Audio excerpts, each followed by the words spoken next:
Hey, it's been a long time since I've done a Lightwave tutorial. I just haven't been using Lightwave as much as I used to, but I'm going to show you a simple tutorial on how to do like bullet hits or laser hits on a shield, plasma shield. So in this case, I have a Protoss Zealot here from StarCraft, and if any of you have played StarCraft, you will know that the Protoss all have these like shields around them that absorb some of the damage, and when they first get hit, the shield will kind of flash, but not the entire shield, this big circular thing. Just a little section of the shield that got hit will kind of flash for a second. And so I decided to go ahead and replicate that. So I'm going to go ahead and move this null object out of the way, and let's render a frame here. I need to move that null object farther back. So we'll render it. So as you can see, here's the Zealot. Of course, he's not animated right now, and there's nothing around him.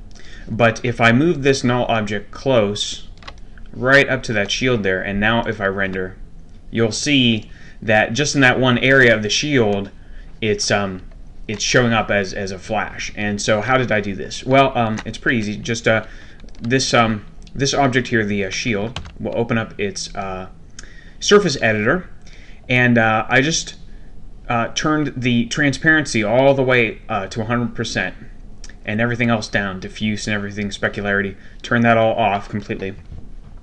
And then in the used a thing called a reference object, and as you can see here, it's pointing to that null object there. Okay, so whenever I move this thing around, I've got the oh no, I hope I didn't.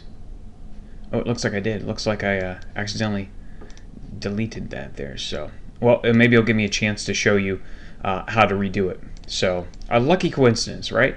So anyway, the idea is that whenever you move this object within a certain distance of the shield, that that area around there is going to be affected by whatever value you have here.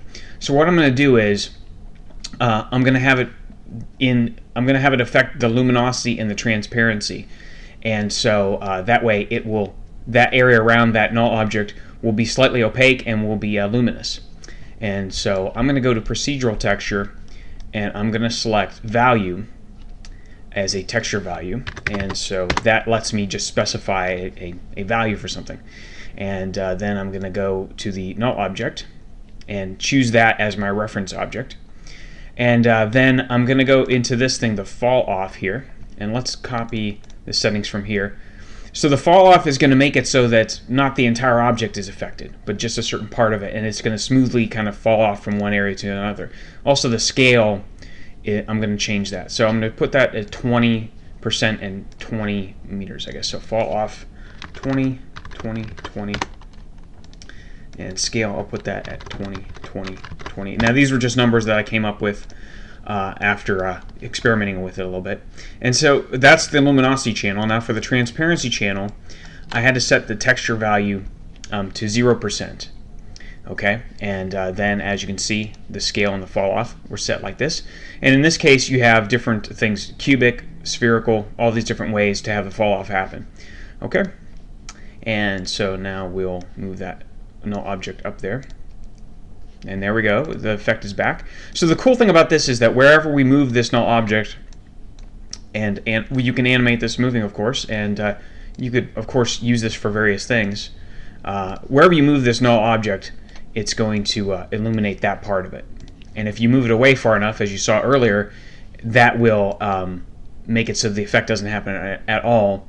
And one other thing is excuse me, since this item is supposed to be transparent, and let me go here, I'll show you from the back side. Oh, that's too far away probably. Oh yeah, it's moved too far back. So I want to show you a glow from behind. Okay, so he's being hit from kind of behind, and if you need to have something like this, which is a shield that has to be kind of seen from all the different angles and stuff, you should go in and turn the double-sided on. Otherwise, you won't see the effect because the normals will be pointing the wrong way for the camera to detect that. So that's what I did, was just turn that on. So I hope this, you can actually do a ton of different effects with this simple procedure. And of course you could layer it if you had multiple null objects representing multiple hits, you would just copy. You would just copy and paste that, and then select new null objects to represent that. So I hope that helps you out.